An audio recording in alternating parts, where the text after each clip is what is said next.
At 77, Vera Wang has spent decades making women look unforgettable. Her name became synonymous with wedding dresses, celebrity red carpets, and a particular kind of effortless luxury. But there has always been another question surrounding Vera Wang. How does she still look like this? At an age when most people are expected to slow down, Wang has continued appearing with the kind of figure, skin, and energy that regularly sends social media into a frenzy. People have speculated about everything from genetics to extreme diets, cosmetic procedures, and secret beauty treatments. And Wang has heard all of it. But the truth is much more complicated. Vera Ellen Wang was born June 27, 1949, in New York City. Her parents were Chinese immigrants who had arrived in America after growing up in China. Her father, Cheng Ching Wang, became a successful businessman, while her mother, Florence Wu, worked as a translator for the United Nations. Wang grew up on Manhattan's Upper East Side, surrounded by education, culture, and high expectations. And remarkably, fashion wasn't initially her destiny. Her first great passion was figure skating. As a teenager, she trained seriously and competed at a high level, eventually skating at the 1968 U.S. Figure Skating Championships. She didn't make the Olympic team. That disappointment could have easily become the defining failure of her youth. Instead, it became one of the first clues to the personality that would later make her famous. Vera Wang didn't stay where she had failed. She moved, and eventually, that instinct took her into fashion. Wang attended Sarah Lawrence College and studied art history. After graduating, she entered the fashion industry and joined Vogue in 1971. She was only 23. Within a year, she had become one of the youngest fashion editors of the magazine. She remained there for 17 years. That meant Wang wasn't simply looking at clothes. She was studying the machinery behind fashion. She saw designers, photographers, models, editors, luxury advertising, celebrity culture, and perhaps most importantly, she learned exactly how an image could make someone feel. But in 1987, Wang left Vogue and joined Ralph Lauren as a design director. Then came the decision that completely changed her life: her wedding. In 1989, Wang was preparing to marry businessman Arthur Becker. And when she went looking for a wedding dress, she couldn't find what she wanted. So she designed one herself. She was 40 years old. Vera Wang didn't become a major fashion designer in her 20s. She didn't launch her bridal empire as a young prodigy. She entered the business at an age when many people would have assumed her biggest career opportunities were already behind her. In 1990, she opened her first bridal boutique on Madison Avenue in New York. And suddenly, Vera Wang had created a completely new language for wedding dresses. Minimal, modern, sophisticated, less princess, more woman. The business grew. Then came celebrities. And eventually, the Vera Wang name became one of the biggest bridal brands in the world. But her personal life was changing too. Wang married Arthur Becker in 1989. The couple had 2 daughters, Cecilia and Josephine, whom they adopted. They raised their family in New York and maintained a relatively private life. Then, in 2012, after 23 years of marriage, Wang and Becker separated. The divorce wasn't accompanied by the kind of public spectacle that often surrounds celebrity relationships. Instead, both largely continued with their lives. And that may tell you something important about Wang. She has never seemed particularly interested in allowing one chapter of her life to dictate the next. For years, Wang's appearance attracted attention within fashion circles. But social media changed everything. Suddenly, photographs of the designer in crop tops, shorts, swimwear, and fitted dresses began circulating widely. People couldn't believe her age. And then came the jokes. Vera Wang doesn't age. What's her secret? She must have discovered the fountain of youth. Some people were genuinely curious. Others were suspicious. There were endless assumptions about cosmetic surgery. Some suggested extensive procedures. Others claimed she must be following an extreme diet.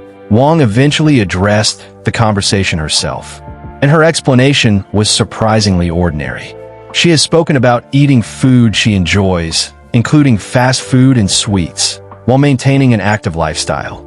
She has also described her approach to alcohol as moderate and emphasized the importance of sleep, and exercise.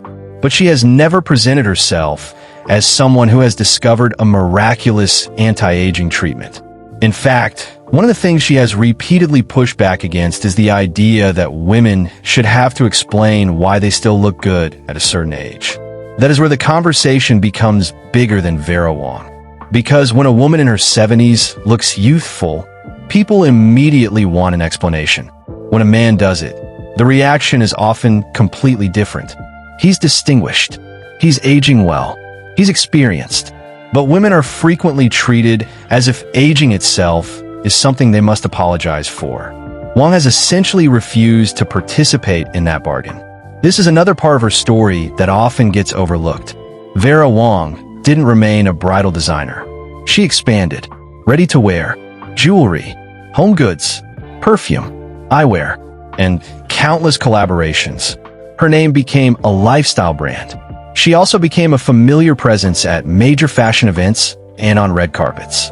And she continued working long after she could have comfortably retired. That's probably one of the biggest secrets behind her image today. She's still working, still designing, still traveling, still appearing publicly, still surrounded by younger people, still absorbing new ideas. And she doesn't behave like someone waiting for life to slow down. But there is a darker side to the fascination. The obsession with Wang's appearance has also exposed something uncomfortable. People don't just admire her. They investigate her body. Photographs are analyzed. Her waist is discussed. Her face is compared across decades. Her clothing choices become evidence in an imaginary investigation. And whenever she posts a photograph, someone inevitably asks the same question. How? Wang has acknowledged that she understands the curiosity, but she has also made it clear that she doesn't want her entire legacy reduced to looking young. And she has a point. Imagine spending more than 50 years building one of the most recognizable fashion brands in the world, only to have your greatest achievement on social media become surviving your 70s in a crop top. There is something almost absurd about it. Because Wang's real accomplishment isn't that she looks younger than people expect. It's that she built an entirely new career at 40, raised 2 daughters, survived the end of a 23-year marriage, expanded her business repeatedly, and continued reinventing herself long after the fashion industry had every reason to move on to younger designers. Wang's daughters, Cecilia and Josephine, have largely stayed outside the celebrity spotlight. They grew up surrounded by fashion, but weren't pushed into becoming copies of their mother. That seems consistent with Wang's own philosophy. She has spoken about motherhood as one of the most important parts of her life, and her daughters have occasionally appeared alongside her publicly. But Wang has always maintained boundaries around her family. Her private life remains far less exposed than her professional one, and that separation appears deliberate. Because if there is one thing Wang understands better than almost anyone, it's the difference between creating an image and actually living a life. So what did Vera Wang finally reveal? Not a miracle, not some secret potion, not a magical beauty treatment. What she has revealed repeatedly and in different ways is that her approach to aging is less about trying desperately not to age and more about refusing to behave according to other people's expectations of what 77 is supposed to look like.